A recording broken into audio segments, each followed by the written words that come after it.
خیلی فیلم you'd like to collaborate with Iran با ایران همکاری داشته باشین. Sure. I mean, that's why we're here. به همین خاطر آمدیم اینجا. It's not so much collaborating with Iran, it's collaborating with people and ideas that come from here. Cultural collaboration. I also want to collaborate with China and India and Europe. Look at the world as a great audience. You know, I want to make stories that touch people from all over. Let me ask you, Scott, a difficult question. Some sort of سختی از Scott بپرسم. With this film that you shot and you're going back, don't you think you'll be harassed for this? فکر نمی‌کنم برمیگرده امریکا همین فیلمی داره می‌سازیم براتون مشکل درست بکنن. Maybe. شاید. We'll see. You know, I don't. It's not like I have some cause célèbre here. It's for me, it's a question of promoting understanding. I came to Iran. من وقتی به ایران آمدم. More than one person said. بیشتر مردم من گفتن. Don't go to Iran. It'll ruin your life. به ایران نرو زندگیت خراب میشه. So you know, I arrived here and. وقتی به اینجا آمدم. I met with the warmth of. با مردم گرمی آشنا شدم. Very proud people. خیلی انسان‌های پر افتخار. And as I dug a little deeper, همچنین که بیشتر جستجو کردم, I found controversy and you know, a little bit of chaos. But your life isn't ruined yet, is it? No, not at all. یه سری پیچیدگی‌ها هم دیدم. He hasn't gone home yet. هنوز خونه نرفته. میگن از ترس خانمشه. A prophet is never understood in his own country. Christ said this. You know, it's all about learning and sharing, and I don't know. You know, we all got to grow up a little bit. ما باید یاد بگیریم و رشد کنیم. And I think the only way to do that is by getting to know each other a little better again, reintroducing ourselves to each بهتر هم دیگه بشناسیم و خودمون. من یه چیز جالب has an agenda as such. I mean, artists, filmmakers, cultural people. No one here is a vice president, a member of the parliament, a political figure, or has an agenda that has another undercurrent. Everyone here is extremely honest about what they do, what they want to do, and how they want to do it. من فکر کنم هنر زبانی که همه میفهمن. همین که اصفهان ما رفته بودیم، این بناهای زیبا، این همه اشعار زیبا، این همه دعاهای قشنگ روی کاشیا، چیزی که مونده. خیلی 100,000 جلد کتاب مولانا در ماه در آمریکا فروش میره که هیچ وقت هیچ کتاب شعری انقدر فروش نکرده. کتابش اون چیزی که باشه که ایشان یک عارف ایرانیه، یک عارف مسلمان از همه و اون زبانی که این داره میگه یک زبان قرآنیه. اون چیزی که یکی از این چیزا که داستان زندگی مولانا جلال الدین رومی ساخته بشه، یک میتونه این کار فرهنگی رو خیلی قوی بکنه که فرهنگ اسلامی، فرهنگ ایرانی شناخته بشه. یک سوالی بکنم که هم ایشان از صبح داره مصاحبه میکنه تا الان و الان میخواد برسه و تغییر بشه برگرد میخواد خواب از سرش بپره. Sean, I'm going to ask you a question that'll wake you up. It's an eye opener. When you go back, I mean, you already been lined up to do the O'Reilly show on Monday, and then you're going to be on CNN. What do you expect? I mean, why are they, you know, why they have picked up their spears? We're not going to give you chocolates, I promise. Yeah, شما ترجمه کنید. شما داری میری چند سال دیگه شما سوار هواپیما میشه که برگرده. حالا که داری میری از همین الان دوشنبه باید بره تو شو اورایلی. این که شوهای خیلی مخوف شبکه فاکس که فقط به آدما حمله میکنه، ضد اسلامی ترین شو آمریکاست تو شبکه فاکس و داره میره تو اون مثل یک فکر کنم صحنه مثل رینگ بوکسه. منتظر پذیرایی هست. Yeah, you're taking chances, aren't you? Well, I took a chance by embracing Islam, didn't I? من میگم که من شما خطر دارید میکنید که این کارو میکنید. اینطور نیست. میگن که من وقتی که اسلام پذیرفتم اومدم جلو میدونستم میدونم خطر میکنم. Yeah, okay, go. The thing is, these guys are very afraid of Islam. They think it's the religion of terrorists. اینها از اسلام میترسن چون به نظر اونها اسلام یک مذهب تروریستیه. But I'm inspired by people like Malcolm X and Muhammad Ali. من الهام گرفتم از زندگی کسایی مثل مالکوم اکس و محمد علی کلی who were great leaders and great in their professions and peaceful people. و که رهبرای خوب و رهبرای بزرگ و در این حال خیلی سرچو بودن who showed to the West that it's okay to be a Muslim. که نشان دادن به غرب که میشه مسلمان. We need more people like this who can show the West a good image. ما احتیاج داریم بیشتر کسایی که مسلمان بشن و بتونن به غرب اون تصویر واقعی اسلام رو نشون بدن. And at the same time, you know, we can have dialogue within Islam as well. و همچنان در حال گفتگو باشیم با خود مسلمان. You know, that's the key. این کلیدیست، واژه کلیدیست. So you're ready for it? You're ready for this challenge? Well, not this time. I mean, it's pretty late. الان چون No. Give me 2 days. دو سه روز دیگه آماده مبارزه میشم. A little time to recover from jet lag. بعد از اینکه از خستگی What do you think Bill O'Reilly was going to ask you? What is he after? میخوام بگم که بیل اورایلی که یکی از کسایی که همیشه ایران رو مسخره میکنه و I've converted to the religion of terrorists. میگه شما چی ورس از قطعا میگه من به مذهب تروریستی اومدم. I support the anti-Semitic president who wants to nuke Israel, Ahmadinejad. میگه من کسی رو زیر پرچم کسی میخوام برم که مثل آیه احمدی‌نژاد میخواد اسرائیل از سر صحنه روزگار با بمب اتم محو بکنه.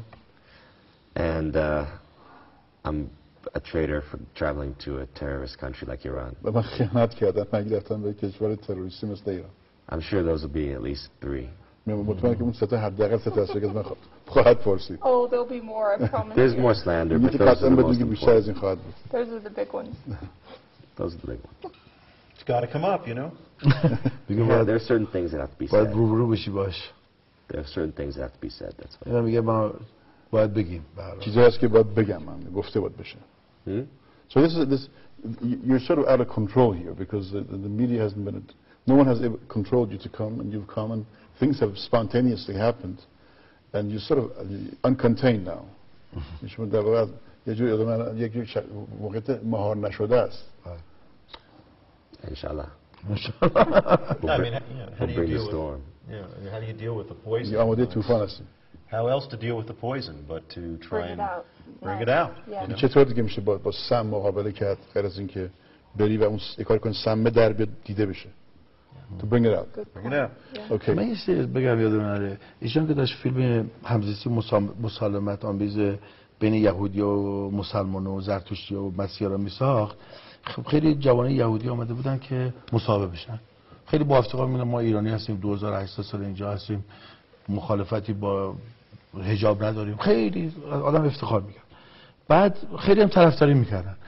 من یه لحظه گفتم آقا اینجوری نگید، چون این بره اونور میگن مجبورتون کردن که حرف رو. واقعا گفت نه، خب اونایی که میگن ما مجبور شدیم خودشون بیان ایران با ما مصاحبه کنن ببینن ما مجبور شدیم. ایشان که کسی مجبور نکرده بود و واقعا چه نمیدونم خود اونا تصادفی ما رفتیم کنیسا و تو کنیسا گفتیم ما کی میاد مصاحبه است. یه مرد 10-15 نفر جوان اومد، یکیشون هم یه جوان سربازی بود که افتخار میکرد که لباس سربازی رو پوشیده. گفت من یه ایرانی هم افتخار میکنم که لباس سربازی. خیلی جالبه این، ولی من بدونم که اونور میگن بر خریدنش بود. بیچاره 5 روز زحمت کشید، خیلی هم زیر قیمت گرفت، فقط اومده بود به خودش ثابت کنه بابا اونور یه سری اینا شایع است. خیلی جالب واقعا، آدم چشماش خودش هم همینه میگه، من چشمام باز شد به این مسئله. بذارید من یک چون خیلی خسته هستم من نمیخوام نگه دارم. Any particular thing you want to say at this moment? No, I don't. Why are you thinking? I know you have a lot of things to think about. بذاریم یک صحنه دیگه از کنم که صحبت‌های آیت الله ناصری، لحظات خیلی روحانی بود. اون لحظاتی که این اتفاق افتاده، من وقتی می‌خواستم نگاه کردم دیدم همه تو بغضن و یه لحظه خیلی خاصی بود. کلاکت شماره 4 رو میتونید ببینید. بله.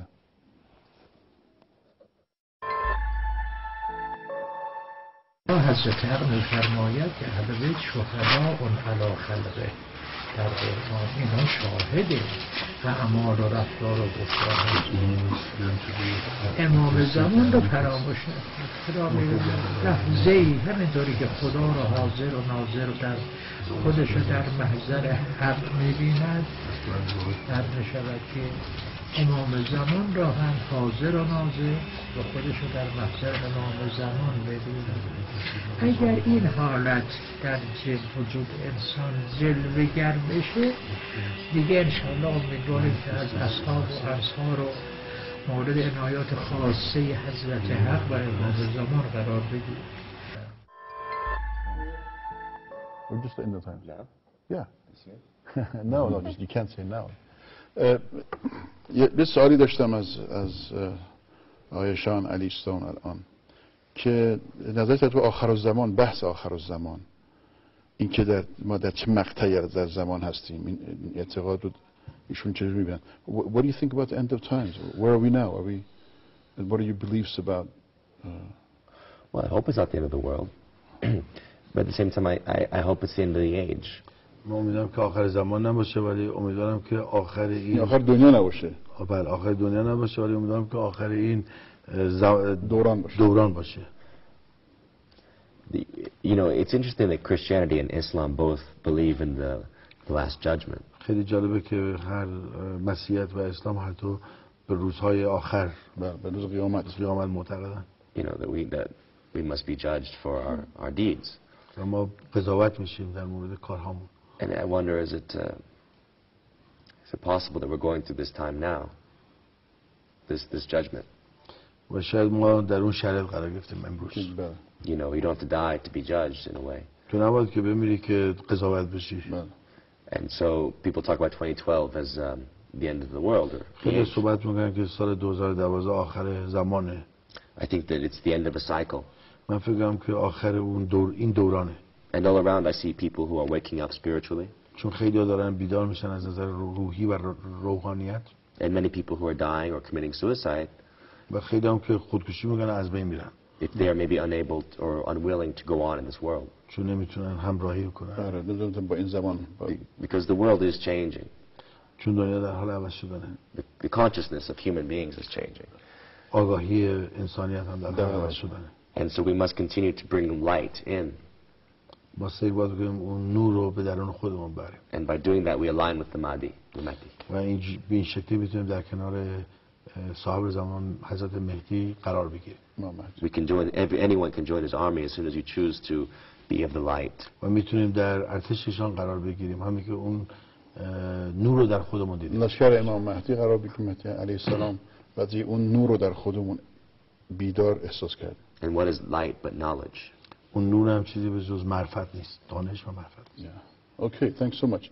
Scott, فیلم دیگه هم که آقای شمقداری خودشون گفتن اعلام کنید، داستان هست به اسم ندامت در مورد هواپیمای ایرباسی که سال 1987 فکر کنم توسط نیروی دریایی آمریکا زده شد و 300 نفر فکر کنم کشته شدن تو اون. یه فیلم در مورد اونه که آقای اسکات فرانک قراره کارگردانیش کنه و آقای شان هم تو اون بازی کنه. 7-8 نفرم که واسه اون متهمه که ایشان گفتن در کانادا سخته.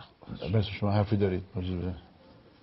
خیلی ممنون. اشکام که من با تشکر بکنم از چند نفر اینجا از معاونت سینمای شناخته تشکر میکنم که این کنفرانس هالیوودیسم که آقای منتظمی خیلی زحمت کشیدن. آقای منتظمی از افرادی که من دوست دارم رو آنتن عرض کنم که میفهمن که چطور با غرب با تعامل کرد و چطور باید استفاده کرد از این موقعیت برای مقابله با دروغ پردازی. خیلی از کارشناسا که تو این کنفرانس بودن شاید مثلا صدها فیلمساز با اینا مصاحبه کردن. اولین باره که در اتفاق، این دومین ساله که در کنفرانس هالیوودیسم اتفاق میفته، ولی ما این همین میهمانم جز اون کنفرانس هستن. از آقای